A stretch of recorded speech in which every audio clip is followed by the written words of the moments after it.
आज रुदन में, तूफानों में, अमर असंख्यक बलिदानों में, उद्यानों में, वीरानों में, अपमानों में, सम्मानों में, उन्नत मस्तक, उभरा सीना, पीड़ाओं में पलना होगा, कदम मिलाकर चलना।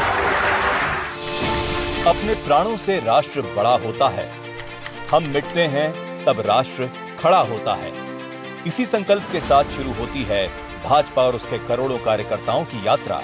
आजादी के बाद कांग्रेस की निरंकुश सरकार का दौर चल रहा था और मां भारती के टुकड़े होने के बाद कांग्रेस अनुच्छेद 370 के बहाने देश की अखंडता से भी समझौता कर चुकी थी।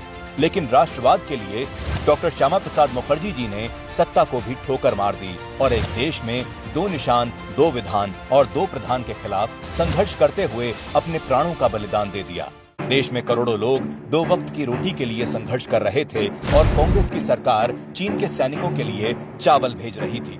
नेहरू जी सुरक्षा परिषद में स्थायी सदस्यता के लिए चीन की पैरवी कर रहे थे और कांग्रेस के कारण नॉर्थ ईस्ट खुद को देश से अलग महसूस कर रहा था। देश के ऊपर परिवार को रखने वाली कांग्रेस के कारण कभी कश्मीर का हिस्सा गंवाना पड़ा तो कभी अक्साई चीन से समझौता करना पड़ा। देश के हित में फैसले लेने के लिए कांग्रेस की सरकारें दूसरे देशों की मंजूरी की राह ताकती थी। राष्ट्र को प्रथम मानने वाली भाजपा के कार्यकर्ताओं ने कांग्रेस सरकारों का घोर विरोध करते हुए अनेकों आंदोलन किए और देश की सेवा का मौका मिलते ही 1998 में परमाणु परीक्षण करके अटल जी ने बता दिया कि ये भाजपा की सरकार है जो राष्ट्र की मजबूती के लिए किसी से नहीं डरती। भाजपा और भाजपा के कार्यकर्ताओं का क्लियर स्टैंड था कि सरकार रहे या ना रहे, लेकिन भाजपा के लिए नेशन फर्स्ट था और रहेगा। भाजपा के कार्यकर्ताओं की इस प्रतिज्ञा के साथ पूरा देश जुड़ रहा था और 2014 में राष्ट्रवाद की जीत हुई। नरेंद्र मोदी जी देश के प्रधानमंत्री बने और बीते 10 सालों में भाजपा द्वारा राष्ट्र हित में लिए ऐतिहासिक फैसलों को पूरी दुनिया देख रही है।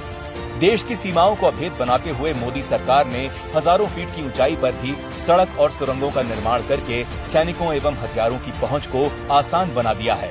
जम्मू कश्मीर में रेल एवं सड़क से लेकर नॉर्थ ईस्ट के गांवों तक वर्ल्ड क्लास इंफ्रास्ट्रक्चर का निर्माण हो रहा है। 5000 प्रकार के हथियारों का निर्माण करके एक ओर भारत जहां रक्षा क्षेत्र में आत्मनिर्भर बन रहा है तो वहीं दूसरी ओर 85 देशों को हथियार निर्यात कर रहे भारत का डिफेंस सेक्टर ऐतिहासिक रूप से मजबूत हुआ है।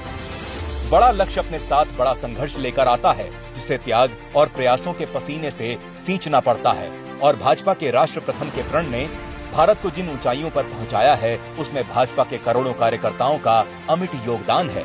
राष्ट्र को परम वैभव के शिखर पर स्थापित करने के लिए एक बार फिर से शुरू हो चुका है भाजपा का सदस्यता अभियान, जिसमें शामिल होकर आप भी नेशन फर्स्ट के मिशन में जुड़ सकते हैं।